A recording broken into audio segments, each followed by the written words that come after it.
आजादी के बाद पत्रकारिता के संदर्भ में बात रखने के लिए मुझे रायपुर से यहां आमंत्रित किया गया।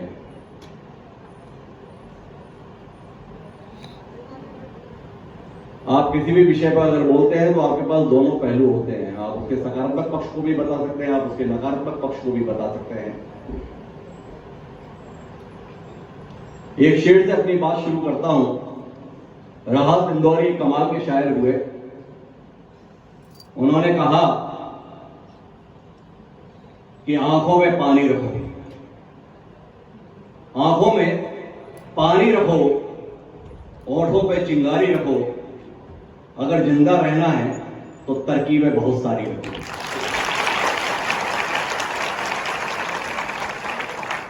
जिस पत्रकारिता के संदर्भ में बात की जाती है, जिस देश के संदर्भ में, जिसे हम भारत कहते हैं, इसके संदर्भ में बात की जाती है, तो एक विषय पर कोई बहस नहीं है। सभी एक राय होकर इस बात को मानते हैं कि जिस देश की आजादी की लड़ाई में पत्रकारिता ने बड़ी महत्वपूर्ण भूमिका अभिनीत की, पत्रकारिता ने बड़ा महत्वपूर्ण योगदान दिया था। आजादी के संघर्ष में पत्रकारिता के माध्यम से लड़ाई को मजबूती मिली थी। लेकिन समझने की बात यह कि पत्रकारिता है क्या? पत्रकारिता कोई उद्देश्य नहीं है, पत्रकारिता कोई साधन नहीं है, पत्रकारिता हथियार है, पत्रकारिता साधन है। तो साधन अगर कोई होता है, हथियार कोई होता है, तो वो अच्छा बुरा नहीं होता है। निर्भर तो इस पर करता है कि वो किस उद्देश्य के लिए उपयोग में लाया जा रहा है। जब किसी पुलिस वाले के हाथ में बंदूक होती है तो वो आपकी सुरक्षा के लिए होती है, जब किसी लुटेरे के हाथ में होती है तो वो आपको लूटने के लिए होती है। बंदूक वही होती है, केवल उसका उपयोग करने की वाली मंशा तय करती है कि उसकी नियति उसे किस रूप में भविष्य में प्रस्तुत कराएगी। तो पत्रकारिता भी एक हथियार है। जब आजादी की लड़ाई लड़ी जा रही थी तो हमारे इस देश के मनीषियों ने, स्वतंत्रता संग्राम के सेनानियों ने यह महसूस किया कि इस पत्रकारिता का इस्तेमाल कर हम इस देश को आजादी दिलाने में एक महत्वपूर्ण भूमिका निभा सकते हैं।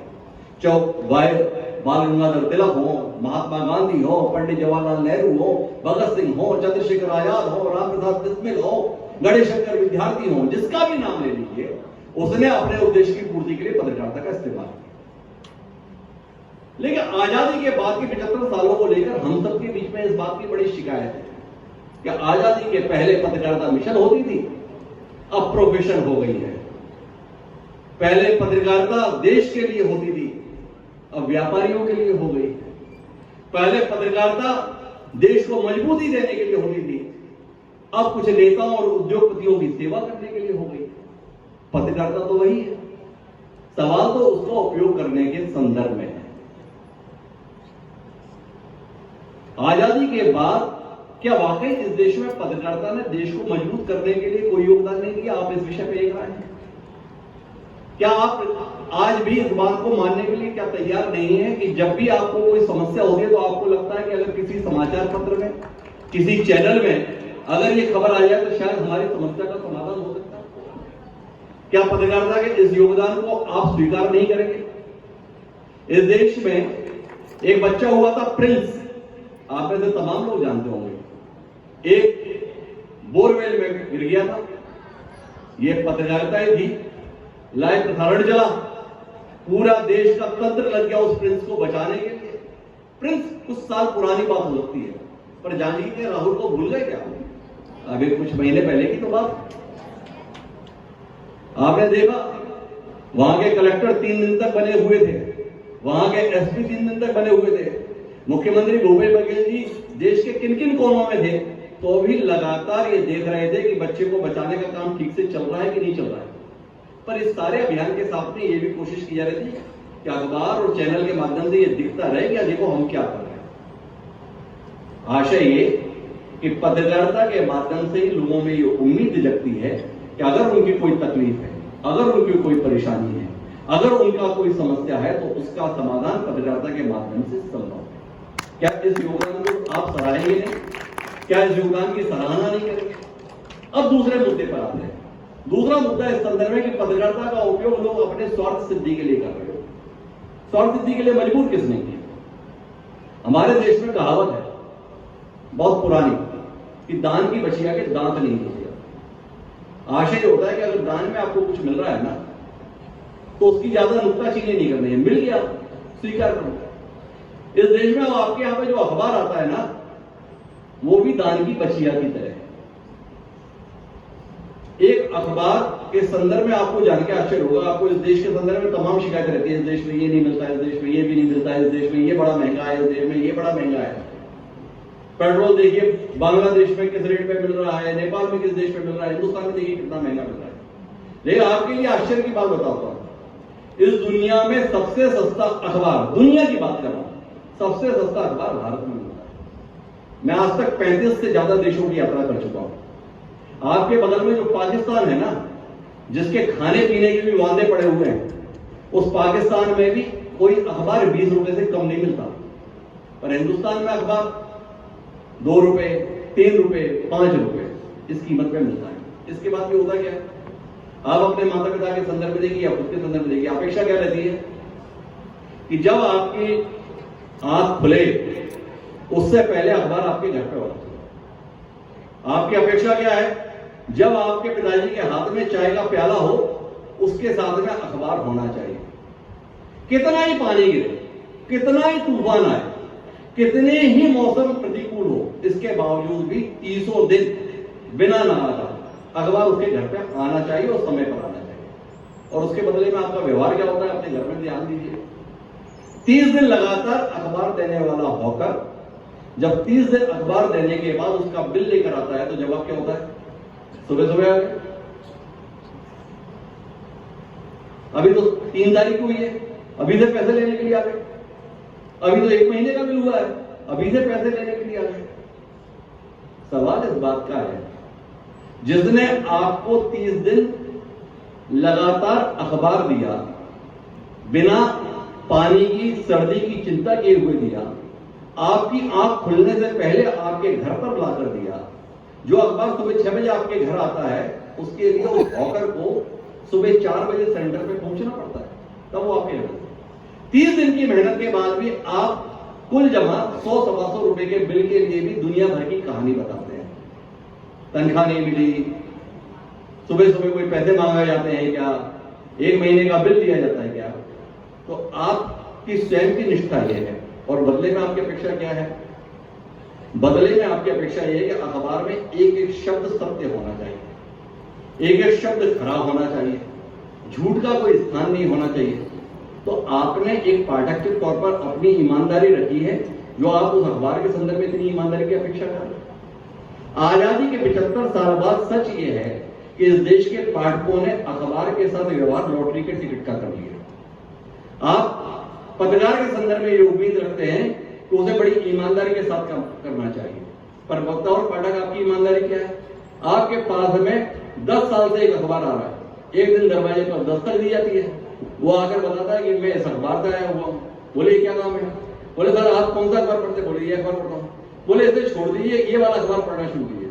बोले क्यों, बोले अगर आप ये लेंगे तो मैं ये लॉटरी का टिकट आपको दूंगा, ये आपको चाय के 6 कप जो है ये आपको मिलेंगे, आपको ये बाल्टी है ये भी आपको मिलेगी, 6 चाय के कप, 1 बाल्टी और भविष्य में मिलने वाले लॉटरी के टिकट से इनाम की उम्मीद। इतने पे आप 10 साल से पढ़ रहे अखबार के साथ अपनी निष्ठा बदल देते हैं और उसके बाद में आप सोचते हैं कि इस देश में पत्रकारिता से जुड़े हुए लोग हैं वो ईमानदारी से काम करते हैं।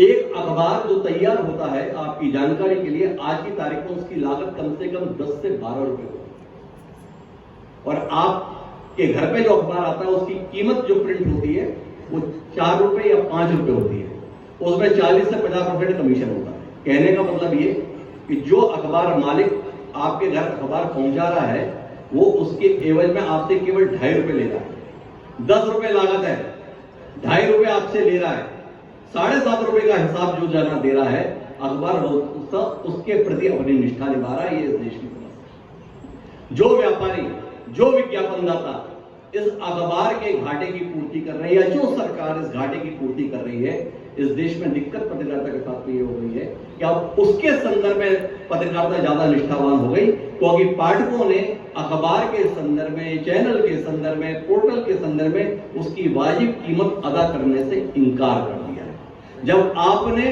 पत्रकारिता के संदर्भ में पत्रकारिता का जो पेड़ है उसमें पानी डालने से इनकार कर दिया, तो तय मानिए उससे निकलने वाले फलों पर भी आपका अधिकार रह नहीं जाएगा।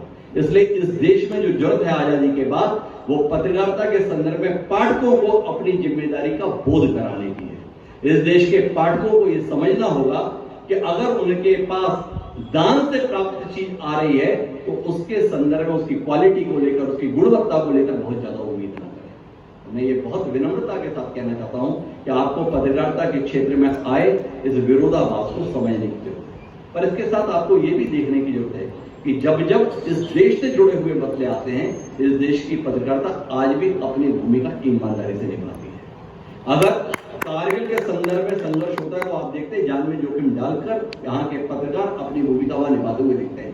इस देश में अगर निर्भया कांड घर घर तक पहुंच पाया और देश की सरकार को मजबूर कर दिया कि वो सख्त कानून बनाए, तो क्या आप इनकार करेंगे कि इस देश की पत्रकारिता ने वो माहौल देश में बनाया था जिसके चलते सरकार को मजबूर होकर अपने कानूनों में बदलाव लाना पड़ा?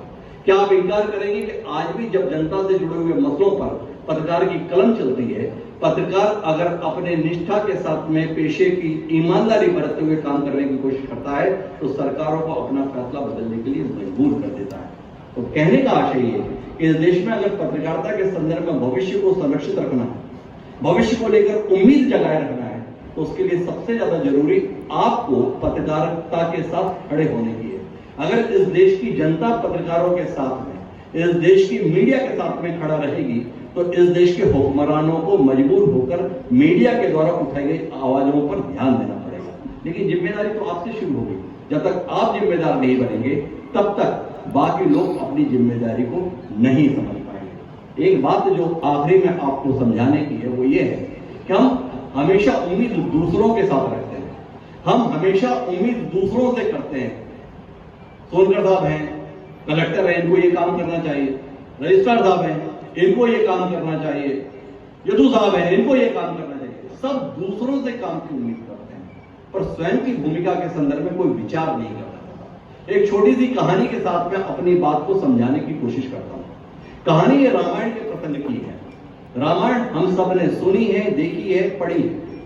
रामायण में प्रसंग आता है कि सीता का हरण हो गया है, वानर सेना के साथ राम लंका पर आक्रमण करने के लिए जा रहे हैं। जैसा कि हनुमान ढूंढ कर रहे थे कि लंका में सीता जी हैं, समुद्र किनारे पहुंचते हैं। वो प्रसंग भी आपकी जानकारी में है, यह भी प्रसंग आपकी जानकारी में है कि राम के क्रोधित होने पर समुद्र ने बताया कि आपके यहाँ नल नील नामक दो वानर हैं जो पुल निर्माण के काम को जानते हैं, आप उनसे सेतु का निर्माण कराइए, पुल का निर्माण कराइए और लंका की और समुद्र को पार करके पहुंच जाइए। दृश्य वही का कि नल और नील के नेतृत्व में पुल निर्माण का कार्य चल रहा है। पूरी वानर सेना बड़े बड़े शिलाखंडों के साथ पुल निर्माण के कार्य में लगी हुई है। जब ऐसा निर्माण कार्य चलता है तो दो चार अफसर जरूर होते हैं जो देखते हैं कि काम ठीक ठाक चल रहा है कि नहीं चल रहा है। तो उस समय के सबसे बड़े अफसर तो स्वयं राम जी थे और उनके साथ में लक्ष्मण जी थे। तो राम ने कहा देखा जाए पुल का निर्माण ठीक ठाक चल रहा है कि नहीं चल रहा है। तो लगा लक्ष्मण चलो पुल के निर्माण कार्य का निरीक्षण करो। राम और लक्ष्मण निकले पुल निर्माण का कार्य का निरीक्षण करने। तो देखा कि बड़े बड़े वानर हैं, भालू हैं, सब पूरी मुस्तैदी के साथ पुल निर्माण के कार्य में लगे हैं। बड़े बड़े शिलाखंड हैं जिन्हें उठा के लगाया जा रहा है। और इनके बीच में वो देखते हैं कि एक छोटी सी गिलहरी है, वो बार बार पानी में जाती है, बाहर आती है, रेत में लोट लगाती है, फिर पानी में उतर जाती है। इस दृश्य को देखा तो राम से रहा नहीं गया। राम गिलहरी के पास पहुंचे और उससे बोले कि गिलहरी ये तुम क्या कर रही हो? जब कोई व्यक्ति किसी काम में लगा होता है और उसे कोई ना टोके तो उसे भाता नहीं है। गिलहरी को भी राम का टोकना पसंद नहीं आया तो उसने झुंझलाते हुए कहा देख नहीं रही, पुल बना रही। गिलहरी की बात सुनकर जैसे आपको हंसी आई वैसे राम को भी हंसी आई। तो राम हंस दिए तो गिलहरी और ज्यादा हंस क्यों रहे? तो राम ने कहा कि हंसी की बात ही कर रही हो तुम, जहां इतने बड़े बड़े वानर हैं, इतने बड़े बड़े पत्थर हैं, ये सब मिलके पुल निर्माण के कार्य में लगे हैं, वहां पर तुम जैसे छोटी सी गिलहरी के इन दो चार रेत के कणों का होना क्या वाला है जो तुम कह रही हो कि पुल बना रही हो? इसके जवाब में जो गिलहरी ने कहा वो उत्तर आप सबका होना चाहिए। गिलहरी ने कहा कि राम, महत्वपूर्ण ये नहीं है कि मेरे प्रयास से और इन रेत के 2-4 कणों से क्या होगा, महत्वपूर्ण यह है कि कल जब इतिहास लिखा जाएगा तो उसमें यह तो नहीं लिखा जाएगा कि उस पावन कार्य के समय पर एक गिलहरी वहां मौजूद थी और उसने उस पावन कार्य में अपना योगदान नहीं दिया। ये बात हम में से हर एक को समझने की है। देश नवनिर्माण के दौर से गुजर रहा है। आजादी के 75 साल में देश कहां से कहां पहुंच गया। हमारी बहन शीतल जी बैठी हैं, वो बता रही थी आधी आबादी के संदर्भ में ये देश वो है जो आजादी के 20 साल के अंदर देश के प्रधानमंत्री के पद पर एक महिला को पहुंचा दिया। और इस दुनिया का जो सबसे विकसित देश बताया जाता है जिसका नाम है अमेरिका, उसके आजादी के 225 साल हो गए, राष्ट्रपति के पद पर 225 साल में भी एक महिला नहीं पहुंच सकी। ये है असल हकीकत। इससे अपने देश के गौरव को पहचानिए। आधा गिलास भरा या आधा गिलास खाली, ये दृष्टि का नजरिया है। इस देश में आदिवासी वर्ग से ताल्लुक रखने वाली महिला राष्ट्रपति के पद पर पहुंची हुई। अमेरिका में कल्पना नहीं कर पा रही कोई महिला कि मैं राष्ट्रपति बन पाऊंगी। तो इतने बड़ी उपलब्धियों के साथ ये देश है। जिस देश में एक सुई तक बनने के संदर्भ में मोहताज कहे जाते थे, आज इस देश के बनाए हुए युद्धक विमान खरीदने के लिए अमेरिका जैसे देश लाइन में लग गए। ये है हिंदुस्तान। 140 करोड़ का देश आज से 50 साल पहले अपनी आबादी का पेट भरने के लिए गेहूं आयात करने के लिए मजबूर था। आजादी के 75 साल में हौसला हमारा ये रहा, हमारी उपलब्धि ये रही कि दुनिया आज रूस यूक्रेन युद्ध के विभीषिका में हमारी मदद से अपना पेट भर रही। ये है हिंदुस्तान। ये हिंदुस्तान हमने बनाया है 75 साल में। आज हिंदुस्तान की उपलब्धियों के संदर्भ में एम्स, IIT, IIM जैसे शैक्षणिक संस्थान खड़े किए गए हैं। वो शैक्षणिक संस्थान जिनसे निकले हुए लोग आज अमेरिका, फ्रांस, इंग्लैंड जैसे देशों में शीर्ष पदों पर पहुंचे हुए हैं। गूगल का नेतृत्व अगर कोई कर रहा है तो वो हिंदुस्तान का पिछाई कर रहा है। क्या इस सत्य को हम लोग भूल सकते हैं? तो आशय मेरा ये कि देश नवनिर्माण की प्रक्रिया से गुजर रहा है। इसमें कोई नल की भूमिका में है, कोई नील की भूमिका में है, कोई राम की भूमिका में है, कोई लक्ष्मण की भूमिका में है, कोई हनुमान की भूमिका में है। आप कितने भी दीनहीन हो, एक गिलहरी से तो गए पीछे नहीं होंगे ना। जब एक गिलहरी रेत के 2-4 करोड़ से अपना योगदान दे सकती है तो इस सदन में जो बैठे उनसे केवल मेरा आह्वान इतना है कि देश नवनिर्माण की प्रक्रिया से गुजर रहा है। ये मलाल आपको नहीं रहना चाहिए कि इस देश के नवनिर्माण में आप जो भूमिका निभा सकते थे वो भूमिका आपने नहीं निभाई। आपको ये संकल्प लेना चाहिए, चाहे कुछ भी हो, जो मुझसे हो सकेगा वो काम जरूर मैं इस देश के लिए करके दूंगा। इतना ही संकल्प अगर इस देश के 140 करोड़ ले लेंगे तो है दुनिया में कोई जो हमें रोक सकेगा। तो इस संकल्प की अनुभूति हमारे अंदर होनी चाहिए। इस देश के संदर्भ में ये संकल्प हमारा होना चाहिए। अतीत को लेकर गाना ही हमारी उपलब्धि नहीं हो सकती। भविष्य में इस देश को लेकर लोग एक सुखद अनुभूति के साथ हमें स्मरण करें, ये हमारी कोशिश होनी चाहिए। उस कोशिश में आप सबकी भूमिका होनी चाहिए। अपनी बात करने को विराम इन 4 पंक्तियों के साथ देता हूं। इसमें एक शब्द आता है शमशीर, यानी शमशीर का अर्थ होता है तलवार। तो पत्रकारिता के संदर्भ में बात है तो अपनी बात इन 4 पंक्तियों के साथ विराम में कहता हूं कि शब्दों को भी शमशीर बना सकते हैं हम, कि शब्दों को भी शमशीर बना सकते हैं हम, और पानी पे भी तस्वीर बना सकते हैं हम। तकदीर की क्या बात दोस्त करते हो हमसे, अरे तकदीर की तस्वीर बना सकते हैं। आपने मुझे बुलाया, मुझे सुना, इसके लिए बहुत बहुत धन्यवाद।